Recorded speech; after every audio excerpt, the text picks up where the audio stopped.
Hey, Talofa Lava, Leotawa Dr. John Peterson with TE2 Edge Sports Cards here.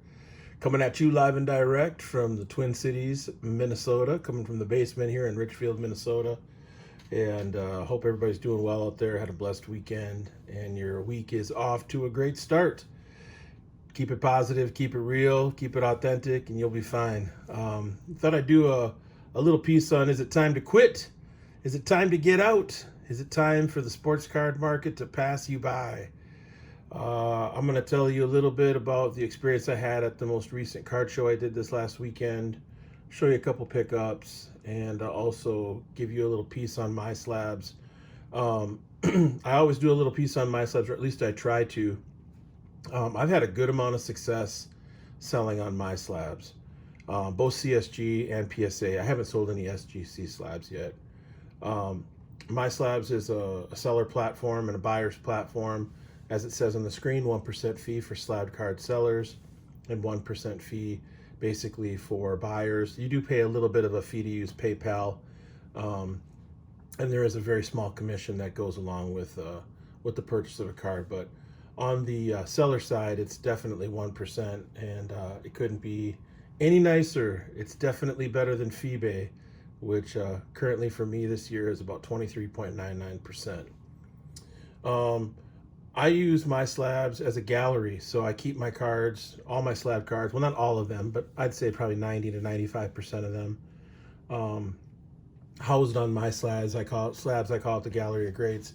The best way to do that is when you upload and sell, when you click upload and sell, you want to upload an image. Let's say I put this Roger Maris in there, which I've already got. All right, and then when you save the image, gotta do the backside too.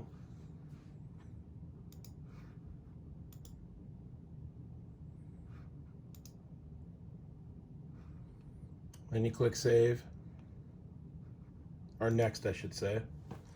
And then when you go through these pieces, slab card, you put in who slabbed it, PSA. In the title, you always want to put some sort of a code. So you can see that I always put TE2, and then I offset it with the colon. So anytime someone wants to find my cards on my slabs, all they have to do is enter TE2. They don't even need to enter the colon. And they can easily find my cards. So let me show you how that works. I do this for eBay too. So when you go to my slabs, you go to myslabs.com, browse cards, slabbed cards. They also have raw card singles, raw card lots. They have wax. I love to use my slabs as a place to check out the price of wax. Also run that against what's on eBay and what's on TerraPeak so that I can get a sense of the, adjusted price for a particular box of cards. I love using my slabs to find out what the going rates are for boxes and hobby boxes and cases and all that sort of thing. So they also have comics, so you can browse comics. They have slabbed, raw comics, comic lots. But the browse cards, just go to slabbed cards, and then you just do a search, put in TE2 or your name or whatever it might be for your business or your card shop or whatever you want to call it, and here are all the slabs. All right, I got 422 that are currently in my slabs, and you can search and filter based on a whole bunch of different things like most likes, most views, excuse me, all that sort of thing. So anyway, check out myslabs.com. Now, do I sell cards on my slabs? I certainly do. I just sold this card this weekend, 56 Bob Feller in a PSA 6. I got 190 for it. I had 200 on it. So yeah, I love it because like my slabs is basically, once you set it up and once you have your cards in the system, it becomes passive income. Like you really don't have to do anything other than maybe promote your cards on YouTube, Instagram, Twitter, whatever it might be. I use mostly YouTube to promote my slabs page. But yeah, it's great. It's fantastic. And then like every single time you get a message on your phone about an offer for a card or a sold for a card, it's like a little Christmas present. So I love it. I can't say enough good things about myslabs.com. I am definitely a big fan. And yeah, hopefully you check it out. Hopefully you check out some of the cards that I've got. Check it out. Just type in TE2, like I said, and you can go to the gallery of greats. That's what I call it. It doesn't have that as a name at the top or anything. And you can see what's available for cards. All right, cool. So with that in mind, I thought I'd tell you a little bit about the card show that I did this last weekend. It's the Twin Cities Card Show. It's out in Bloomington, out at the Valley West Mall. This is the second month I've done this. I thought the traffic was pretty solid. You know, I didn't think it was poorly attended. I didn't think it was like busting at the seams either. I mean, it was kind of a steady flow of people in and out. The show basically started at 9 and went until I think 3 o'clock is when we left. I think some dealers were packing up at around 3. Others might have left a little bit after that, 3:34. I think it goes till 5 o'clock. But so I don't know. I thought overall it was a good show. I sold probably about half of the amount of inventory value-wise that I sold a month ago.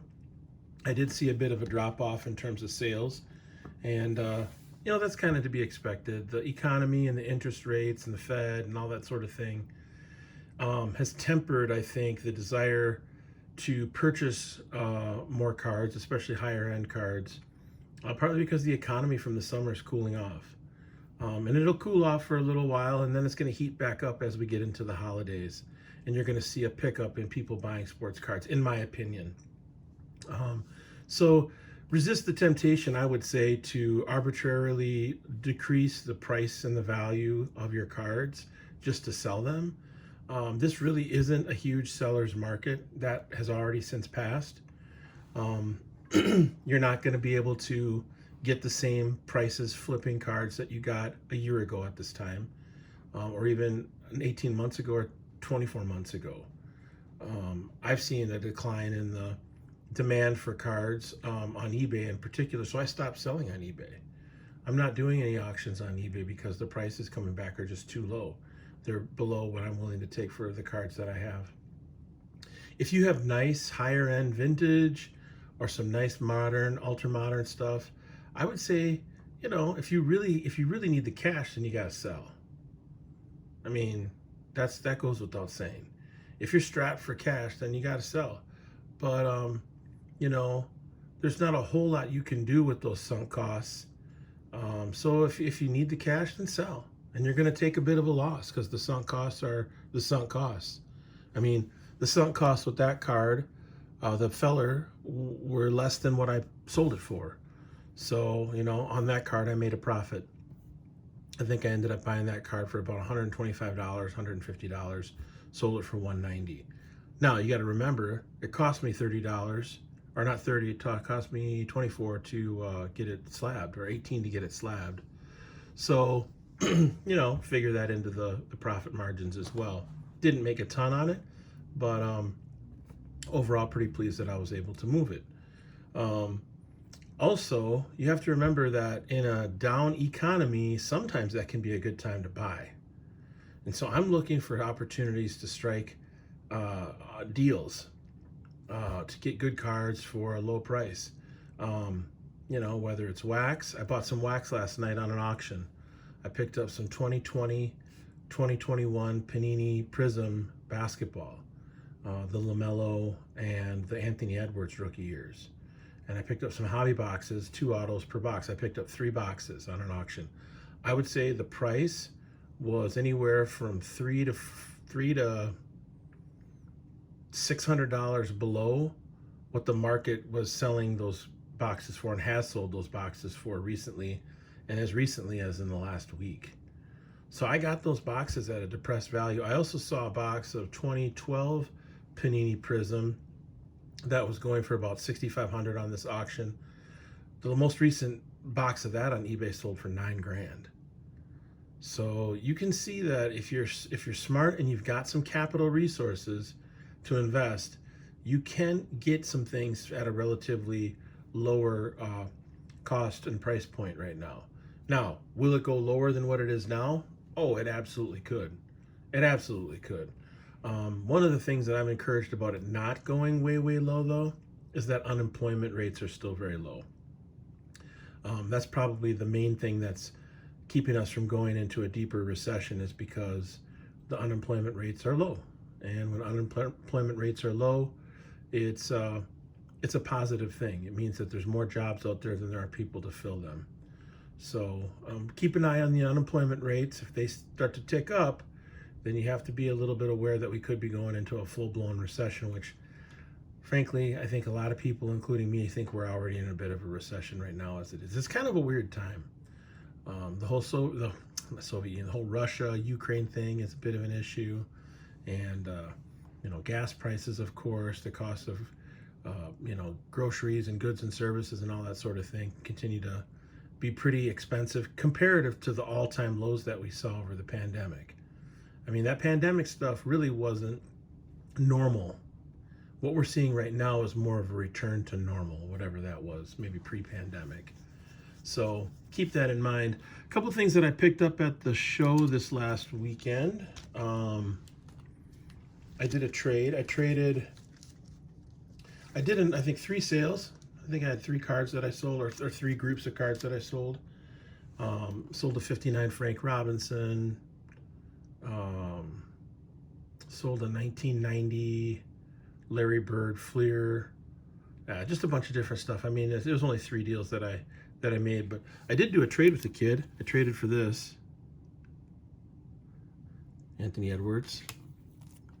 Traded for this Giannis Mosaic from this past year.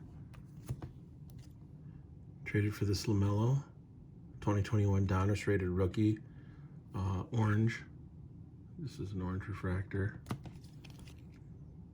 Traded for this Prism rookie of Edwards in red ice.